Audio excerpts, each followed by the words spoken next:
Alright, hello YouTube, this is Ahi. So, many people have asked me to do some mastering tutorials, but there is there is a few problems there. First is that I always master with a reference track. For example, when I did the mastering for the LUM CD, I used the Stick Stickly by Attack for reference, and because of copyright reasons I can't show it on the videos. And the second problem is that every mix needs different kind of mastering because the problems are always different. And for example, I have these three songs here. I am using the same kind of signal chain. I have an EQ and then a multiband compressor and then a shared chain after that, which has a very subtle stereo widening, then a high pass filter and then a limiter. So it's not really rocket science. First I have an EQ,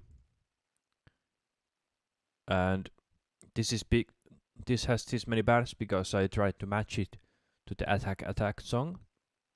And after that I tried to match the songs together, so that's why the songs have so many bands. And if not counting in this and this one, all the changes are relatively small, like plus minus 3 dB and so on.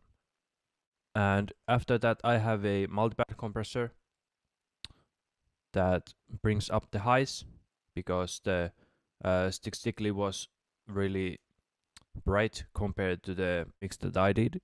But I can show you one thing that many people don't necessarily think when they are doing mastering is the use of limiter. For example, I'll use only the Slate FGX. And let's bypass the compressor here. I have the gain set at about 7 dB. So let's listen to the song first without the FGX.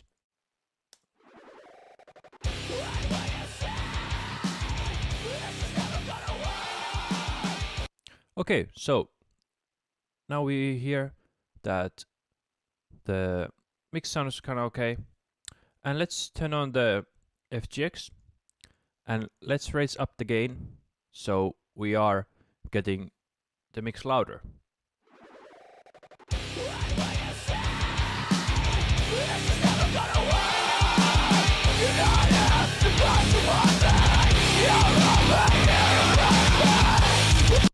Okay, that was super extreme, but I did it on purpose.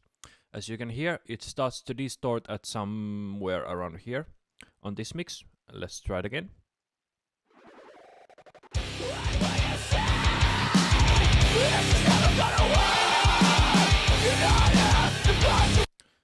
I like FGX because it has the metering for the root mean square or the so-called average volume.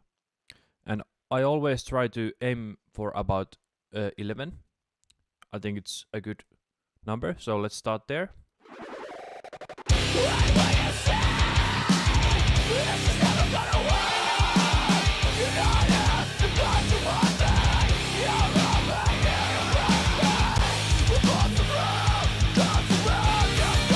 So about there. But the thing is that we only hear that it's louder, so we don't necessarily know if it's any better, because you always have to remember that the listener themselves have the volume knob, so you have to try to make it sound the best you can. I'll show you with the Waves L1.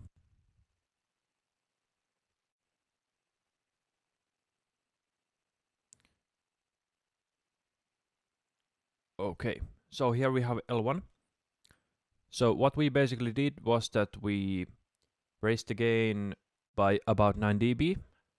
So let's do the same here.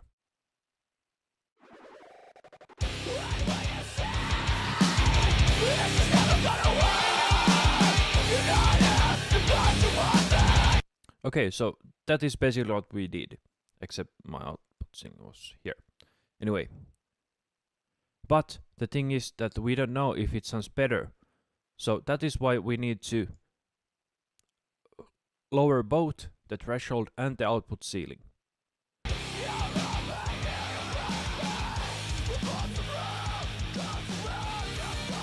And this was when we were riding it hard with the FGX. It does the same thing as we can hear with the L1.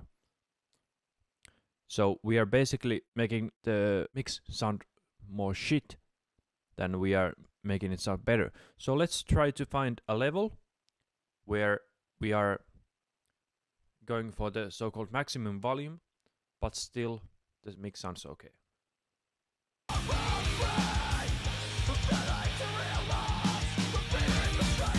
Basically, at this level, we are not getting any gain reduction.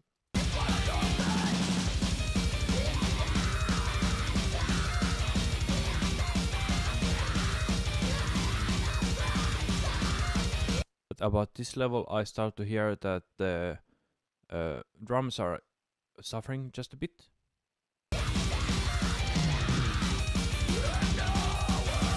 And bypass is also a very important tool for comparison.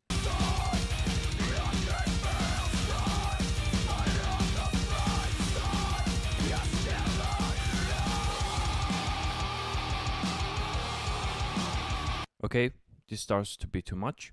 Let's back it up just a bit.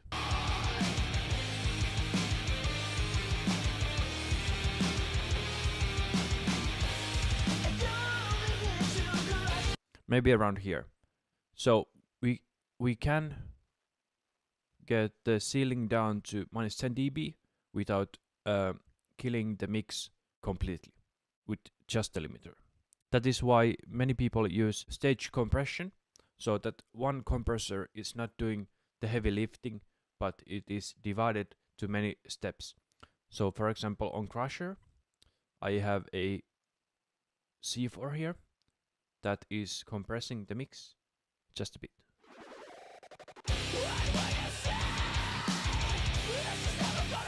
As we can see that the line stays at about the unity level, so when I bypass it, I shouldn't get much more level increase.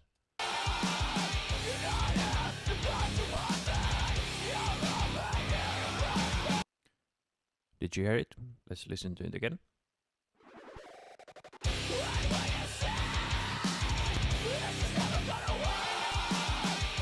So the level stays about at the same.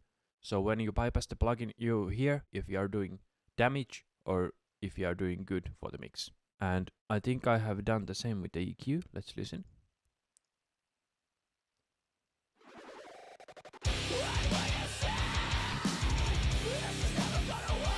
Yep, but it sounds kind of weird because I was trying to match it with the attack mix. So let's take it off. And the reason why I hate plugins that don't have output volume like this one is that you basically become blind to the loudness. You only have to guess if it sounds better. So let's try.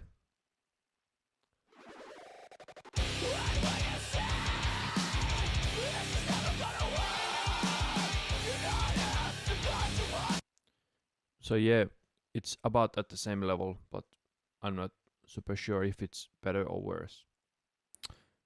And next I have a high pass filter, so nothing special about there. Takes off everything below 30 Hz on a linear phase EQ. So let's hear how this should sound now.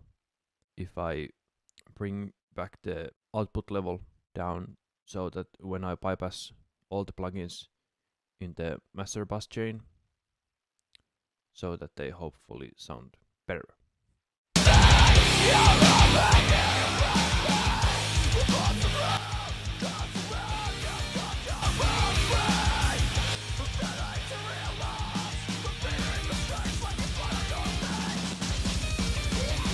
So this is now the bypassed volume, and now we have to listen if it sounds better or worse when the plugins are bypassed.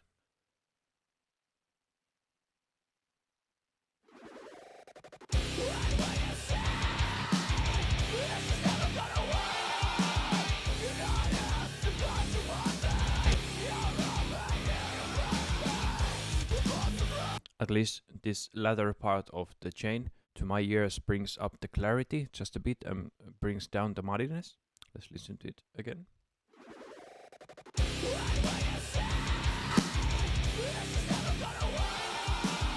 The mix sounds kind of woofy.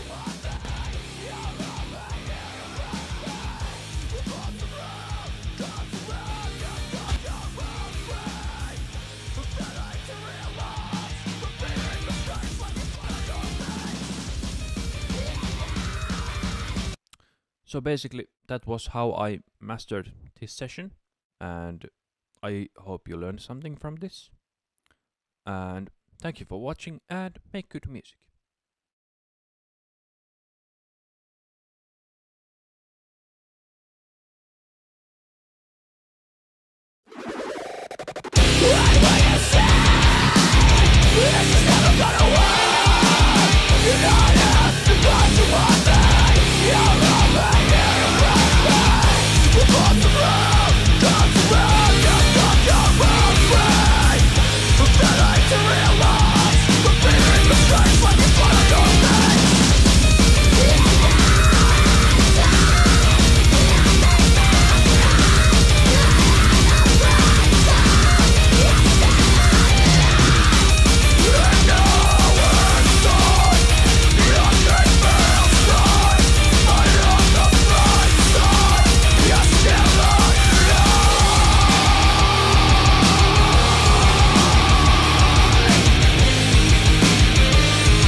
Shout